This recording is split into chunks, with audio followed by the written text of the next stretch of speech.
Confucius was born in a China torn apart by chaos and decline. His time was not one of stability or harmony, but of conflicts between warring states vying for power, of corrupt rulers who prioritized their own benefit over the well-being of the people. Amidst this crisis, one man dared to envision a different order, one based on virtue, respect, and moral duty. Remember to subscribe, activate the bell, and enjoy the philosophy.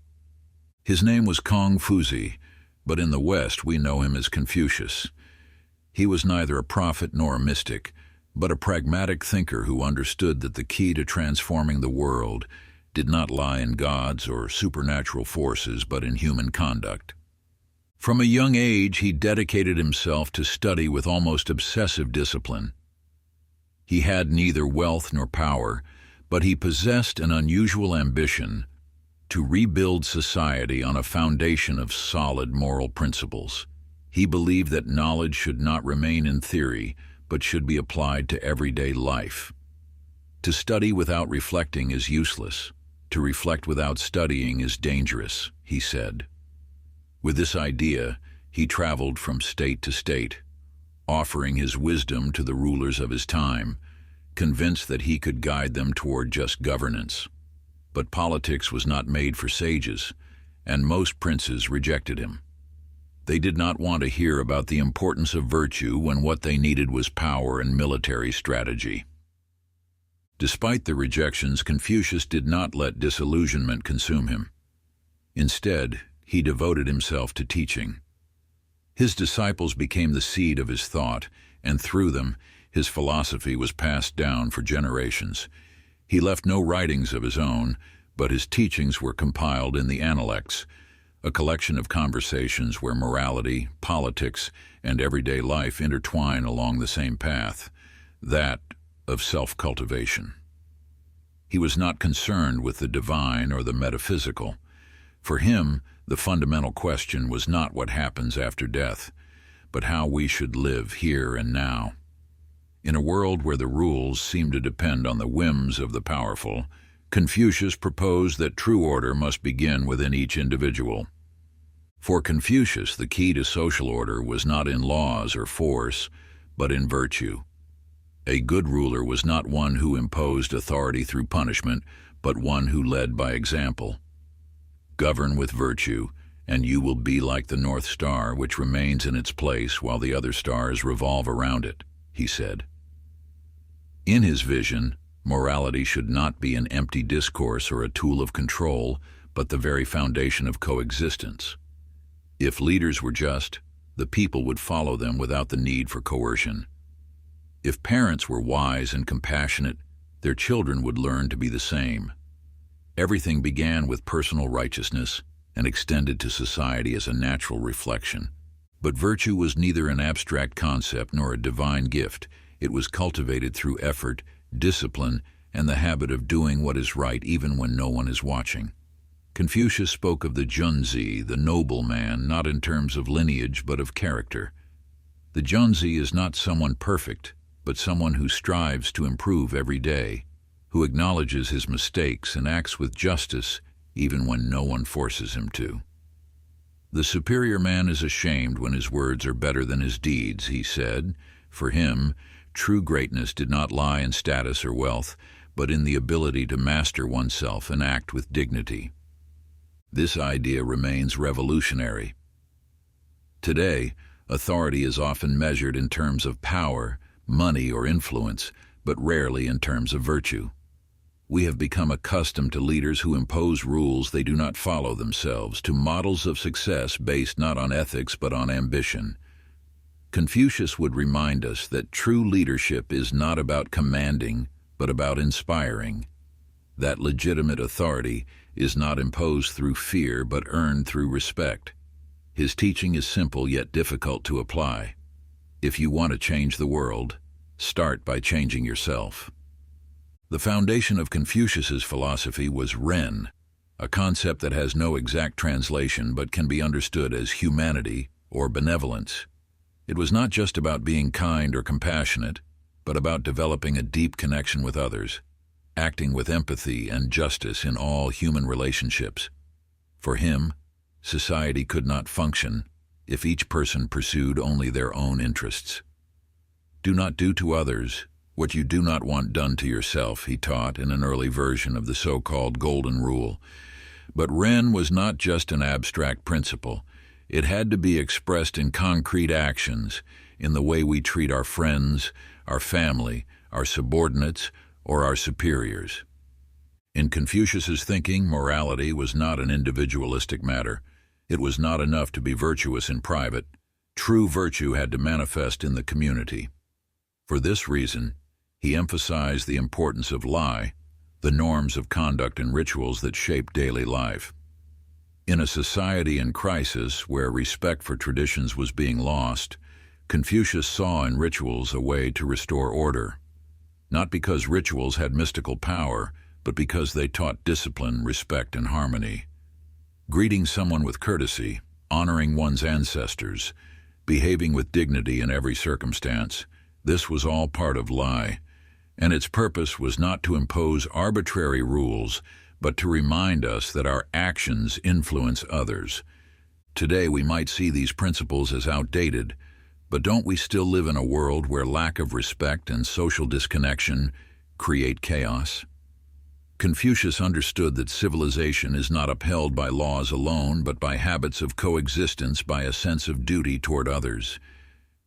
He taught us that respect is not submission, but the foundation of a community that stays united. That small daily actions, a kind word, a gesture of courtesy, are what, when accumulated, weave the fabric of society. If Ren is the spirit of humanity, Li is the way that spirit is expressed. And without both, the world becomes a cold and hostile place. For Confucius, society could not be just if the family was not strong. He believed that the core of all civilization lay in family relationships, how children respected their parents, how siblings supported each other, and how each generation passed down values to the next. He called this principle xiao, filial piety, and considered it the foundation of all virtues. A man who does not respect his parents will hardly respect others, he asserted. But filial piety was not just about obedience, it was a genuine commitment to the well-being of the family, a recognition that no one exists in isolation but within a network of relationships that give life meaning. However, Confucius did not advocate for a rigid system where family authority was unquestionable. For him, respect had to be mutual. Parents were to guide with wisdom and compassion, and children had the right to point out when their elders were wrong. Serve your parents with respect in life and honor them after their death, but do not fear correcting them when they are mistaken, he said. In his vision, family harmony did not consist of blind submission, but of a relationship based on love, duty, and responsibility. If families cultivated these values, society would reflect that stability because the nation was nothing more than an extension of the family on a larger scale. It is hard not to notice how this idea contrasts with modern individualism. Today, personal independence is valued above all, and family bonds are often weakened by distance, differences in thought, or lack of time. Confucius would likely say that a society where family ties break down is destined for instability because, without roots, individuals are left adrift. But this does not mean that his philosophy calls for blind adherence to tradition. Rather, it serves as a reminder that respect, mutual care, and responsibility within the family are not obstacles to freedom but its foundation. Because, in the end, what defines the quality of a life is not individual success, but the depth of our relationships. For Confucius, the purpose of education was not merely to accumulate knowledge, but to shape character. Learning meant self-improvement, developing virtue, and becoming a better human being. In his time, knowledge was reserved for the elite, but he broke with that tradition by teaching anyone willing to learn, regardless of their background. In teaching, I make no distinctions, he said. He believed that education should be accessible to all because only then could a just and orderly society be built. It was not enough for rulers to be wise. Every individual had to strive for moral excellence and intellectual clarity. But Confucius also warned about the danger of education without ethics. It was not enough to memorize texts or develop intellectual skills. Knowledge had to serve virtue. To learn without thinking is useless, but to think without learning is dangerous, he taught. For him, wisdom was not merely a collection of facts, but the ability to apply them with prudence and justice. An educated man without principles could become a manipulator, a leader without scruples, someone who uses intelligence to gain an advantage over others rather than to improve the world. That is why he insisted that study must be accompanied by introspection, by a constant questioning of how to live an honorable life. Today, education is still seen more as a means to material success than as a tool for human development. We measure knowledge in degrees and skills, but not in wisdom or integrity. Confucius would remind us that learning is a responsibility, that the true purpose of knowledge is to make the world a more just place. It is not just about knowing more, but about knowing how to live better. And for him, true learning never ended. No matter how educated someone was, there was always more to learn, always an opportunity to grow. When I walk with two people, there is always something to learn from them. I imitate what is good and correct in myself, what I see as bad in others. For Confucius, the stability of a nation depended on the moral quality of its rulers. He did not believe in government based on force or the imposition of harsh laws. Instead, he upheld the idea that a leader should govern with virtue, acting as a model for the people. If you use force to impose order, the people will obey out of fear, but if you lead with virtue, they will follow you with their hearts, he said.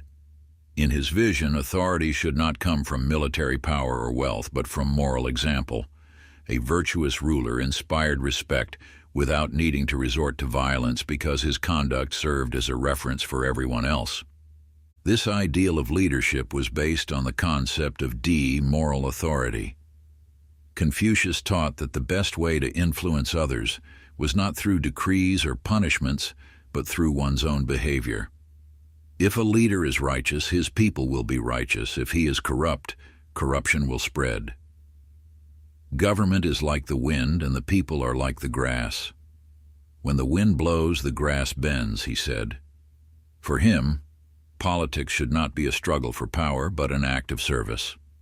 Rulers had the responsibility to look after the well-being of the people, and only those who understood this deserved to govern. This idea remains revolutionary. Today, politics has become a game of manipulation and personal ambition, where virtue is a rarity and ethics seem like an obstacle. Confucius would remind us that true authority is not imposed, it is earned.